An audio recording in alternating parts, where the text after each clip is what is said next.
It's a new day on Deep Space Nine, and things are settling back into their old groove. One slight change is that we're now the home base of an entire fleet, and Martok, husband of Cirella, hates the fact that he's been put in charge of it.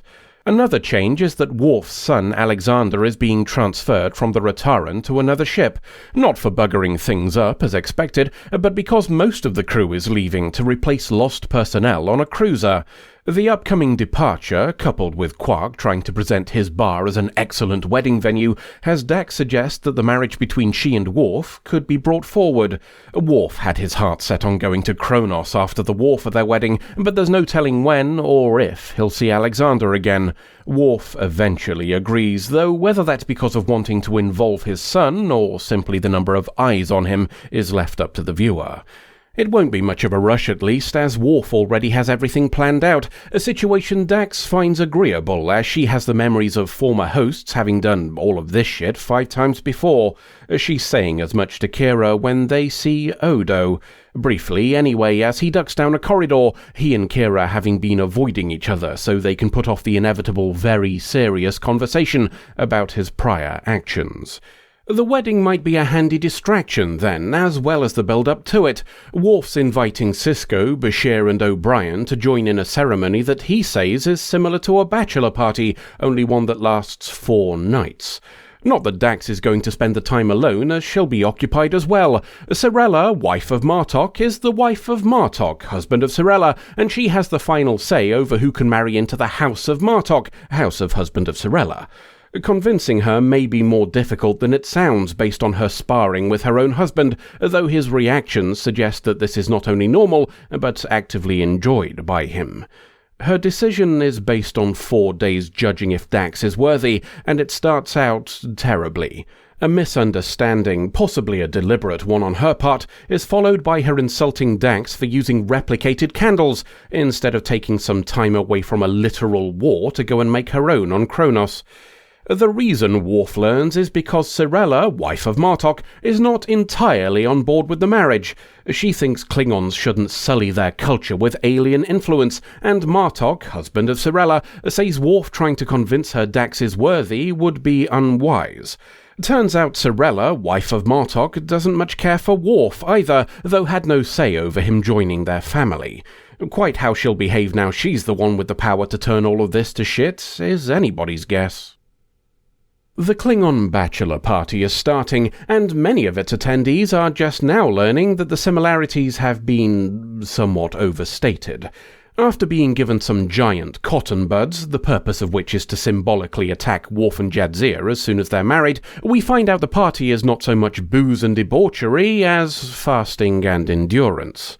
Nobody here will be eating until after the wedding in 4 days' time, but at least they have a table full of food to look at while they engage in the other trials of blood, pain, sacrifice, anguish, death, sleepy, dopey and bashful. As Quark is preparing the bar and our bachelor party is enduring the heat, Dax is being tested by Cirella, wife of Martok. This round involves holding heavy buckets while reciting some words, and we're already on to our 3rd attempt. Dax thinks that's bullshit and tries to call her out on it, which Cirella, wife of Martok, reframes as yet another failing. A Klingon woman would have got it right by now, which just shows how pointless this whole exercise is. Dax will never be one of them because Dax simply isn't one of them. The dismissal prompts Dax to begin again and have a 4th go at the ritual. Sometime later, Dax is reciting Klingon history.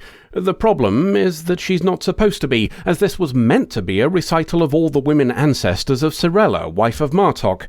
Being told that Dax has done a little checking and some parts of the official story don't quite match up with facts rubs Cirella, wife of Martok, the wrong way. Dax goes back to parroting the official version, though she's made her point. It's not all serious trials, though. Dax is holding a party tonight, and Jake confirms the rumour through Kira, so he can get in on the action too. He's with her when Odo and Kira have another bout of avoiding each other, so Kira appreciates the chance to distract Jake by pointing out his dad and company returning to the holosuites. She's somewhat less appreciative of Jake trying to imply what a Klingon bachelor party might involve. The reality is significantly less pleasant than Jake's imagination, and we're on to the trial of blood. Cisco, O'Brien, and Alexander have the good sense to unvolunteer themselves for going first, which I suppose is only fair when Bashir's usually the one watching other people bleed. The party Jake thinks his dad's having is actually the one he's attending. Dax knows how to throw a shindig and has organised both refreshments and entertainment. It's so jovial, in fact, that Odo turns up with some lads after a noise complaint, but there's not much he can do when the station's first officer is giving it her personal blessing. At least it's been a chance for them to actually say something to each other, and Kira's of the opinion that maybe it should continue. The air's not going to clear itself after all, so off they go to find somewhere quiet and talk about what happened while the Dominion were here. While they do, Dax is talking to the guy who was performing earlier. Sorella, wife of Martok, finds them embracing and subsequently threatens to decapitate him. Dax tells her to bugger off, only to be informed the wedding will be cancelled if she doesn't come and do more ritual stuff right now. Dax's response causes Sorella, wife of Martok, to pull out a blade, though that doesn't stop Dax from twatting her in the face. With a curse and some spitting, Sorella, wife of Martok, leaves, and Dax starts the party up again. The aftermath of the following morning has a worse-for-wear Dax and a few disoriented guests. The stragglers are just leaving as Worf turns up for the inevitable fight. Their wedding has officially been cancelled by Sorella, wife of Martok, though Dax says she isn't particularly bothered about being forbidden to join their family.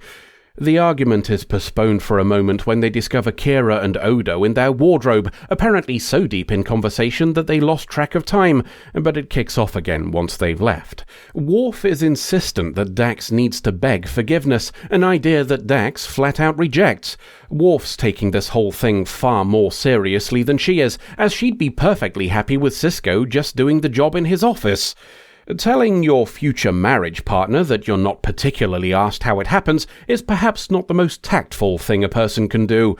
Worf reaches the conclusion that maybe Sorella, wife of Martok, had a point, and leaves. At least that's good news for Bashir and O'Brien, as it means the fasting is over. While they're ordering food, Martok, husband of Sorella, is telling Worf that he done fucked up. Yes, he and Dax are completely unsuitable, but nobody chooses who they love. The news that the wedding is back on is delivered by Cisco just as Bashir and O'Brien are about to tuck in. It's subsequently back off again when Worf arrives and tells everyone Dax won't change her mind. Cue an intervention from Cisco, and Dax trying to tell him to balls as well. After all, Dax was the Klingon ambassador who brought about peace between them and the Federation, and now she's expected to beg some leathery harpy with delusions of grandeur? Cisco points out that wasn't Jadzia Dax, but Curzon Dax, a man who carked it some time ago. More than that, a little bowing and scraping is something she already knew she was signing up for when she agreed to the marriage. Balking at it now the time has come is proper bollocks, especially for someone who's supposed to be carrying the collected wisdom of centuries. There's no real counter-argument to that, so Dax accepts it's time to pucker up and get ready to kiss some Klingon arse. It's wedding time. The fires are burning, the drums are being beaten, and Sorella, wife of Martok, explains to the assembled crowd that marriage is a celebration of when the very first Klingon shacked up with the very second Klingon, then went off to murder their gods for a laugh.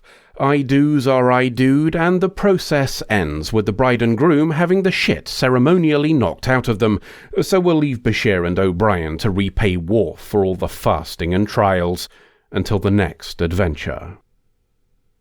Wedding bells on Deep Space Nine, or wedding drums to be more accurate.